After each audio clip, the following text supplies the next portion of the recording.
Êxodo é o nome do episódio final de uma tragédia grega.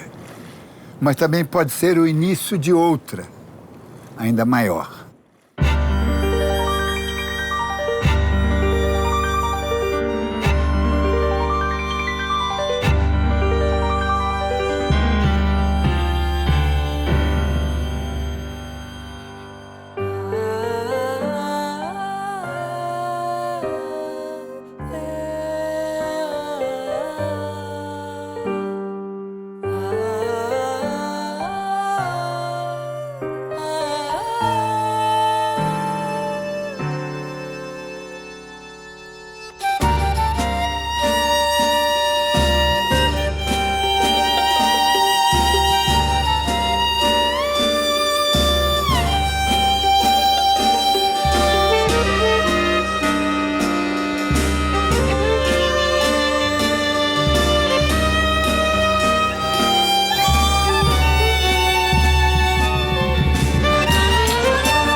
O ato final do escritor austríaco Stefan Zweig catapultou a pequena cidade de Petrópolis para o noticiário mundial em fevereiro de 1942. O autor, de Brasil, um país do futuro, não suportou o isolamento intelectual e a depressão com o noticiário da guerra e se matou.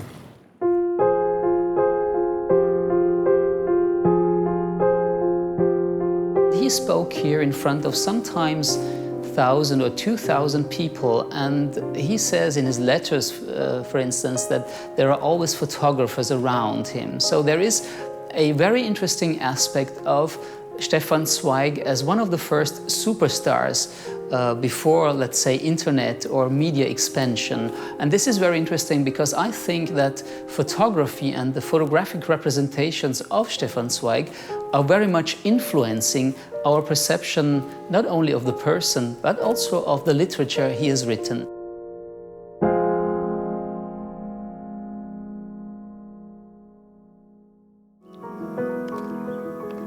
Stefan para a primeira mulher, Friederike, 17 de setembro de 41.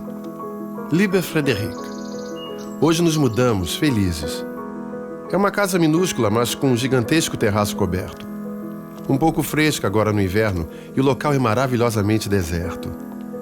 Finalmente, lugar para descansar durante alguns meses.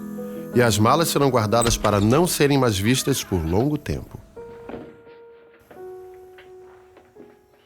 Na verdade, ele nunca mais viu aquelas malas. Estava cansado. 59 anos, 2 anos de viagens loucas pelo Brasil, pela Argentina, cortando o Atlântico, subindo de avião de Belém para Nova York.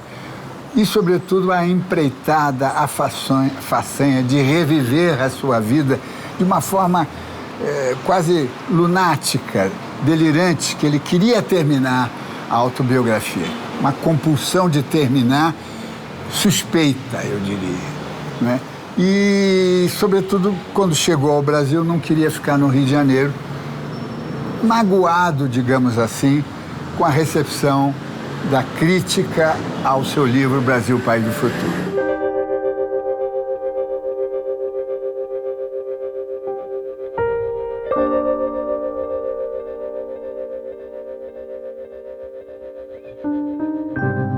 Quando desembarcou no Rio de Janeiro pela primeira vez, em 1936, a caminho de Buenos Aires, Stefan Zweig ficou tão encantado com o país, a cordialidade e a recepção carinhosa que prometeu escrever um livro sobre o Brasil. Resgatou a promessa em 1940. Ele próprio cuidou de todos os detalhes das 8 edições do livro Mundo Afora.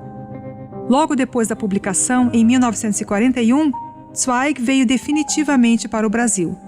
Mas a obra sofreu duras críticas do principal jornal da então capital da República, insinuando que era um favor em troca do visto de permanência. Zweig decidiu ir morar na Serra, em Petrópolis.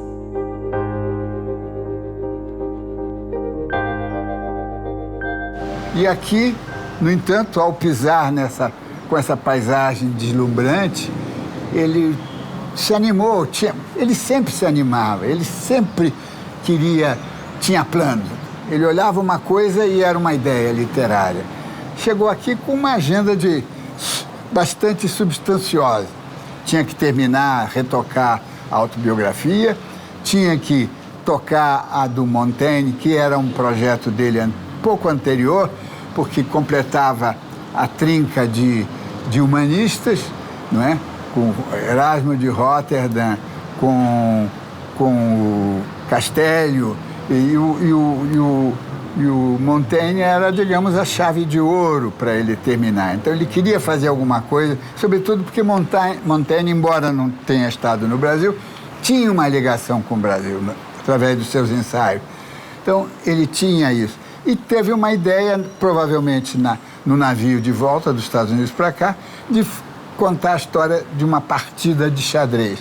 Sua única história, digamos, que se passa contemporaneamente e é uma história antifascista.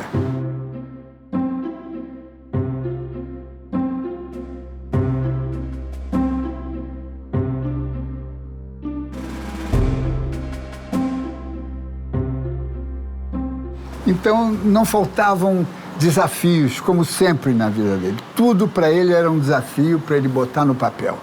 Um homem com tarefas intermináveis.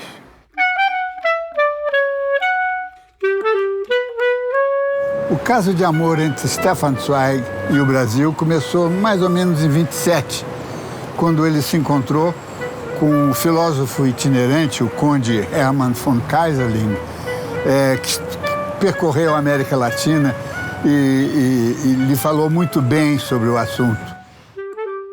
No livro Meditações Sul-Americanas, o conde alemão von Keyserlingk apontou na civilização ao sul do Equador a possibilidade da concórdia como resultado da mistura de raças. Esse tema influenciou Stefan Zweig.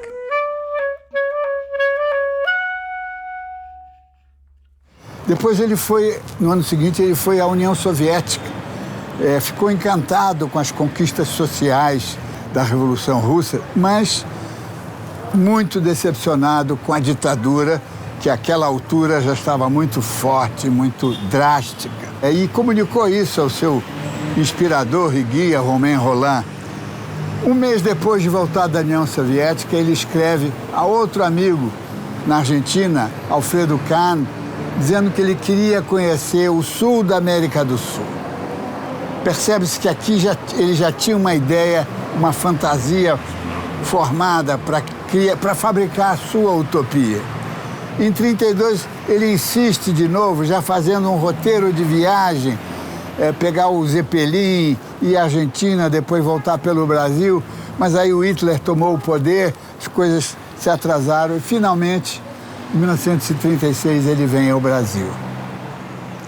E aqui ele percebe que o projeto que ele recebeu do Keyserlingk, da miscigenação, não apenas de povos, mas de culturas, é o projeto não apenas para resolver um problema específico, mas para resolver o problema do mundo, à medida que os povos se mantenham fiéis a si próprios. E aí o mundo pode viver em paz.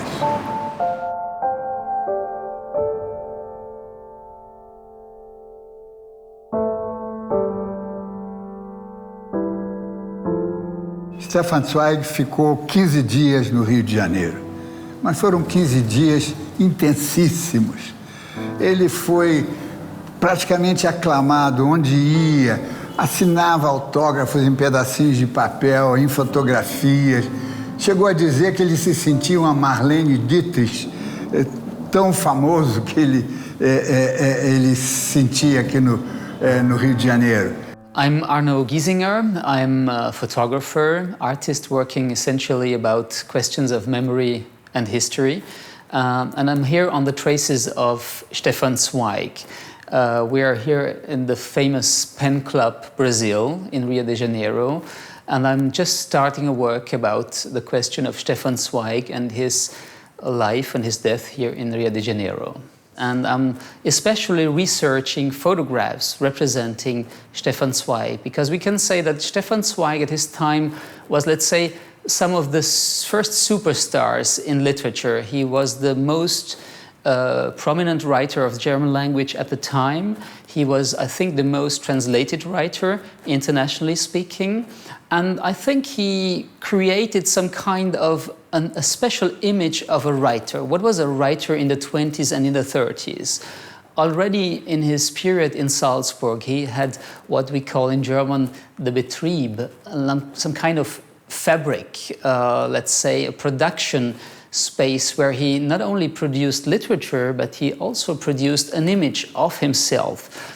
And this image was essentially based on photography, because a writer in the 20s and 30s, before media times, was constituting his image via photography. Mas a coisa mais importante que ele fez, além de fazer uma visita formal ao presidente Getúlio Vargas, nos seus últimos momentos no Rio, antes de embarcar para São Paulo, ele fez uma conferência na Escola Nacional de Música, na Lapa, que existe até hoje, lindo salão. Ele fez uma conferência, a Unidade Espiritual do Mundo, que ele redigiu em alemão, foi mal traduzido para o francês, mas ele leu em francês, improvisadamente também, mas é uma proposta extraordinária que vale até hoje, sobretudo hoje. Ele propõe que o mundo, para acabar com as guerras, tem que se juntar espiritualmente. E olha que nós estamos começando, dando os primeiros passos para a Segunda Guerra Mundial. Liebe Frederic, quando você receber essa carta, estarei me sentindo bem melhor do que antes. Gostei muito de Petrópolis, mas não tive os livros que queria. E a solidão, que no começo teve um efeito tão tranquilizador, começou a se tornar opressiva. A ideia de que minha obra central, o Balzac, poderia nunca ser concluída sem 2 anos de vida tranquila e sem todos os livros de que preciso para escrevê-la, é muito dura. E depois essa guerra, essa eterna guerra, que nem chegou ainda ao seu ápice.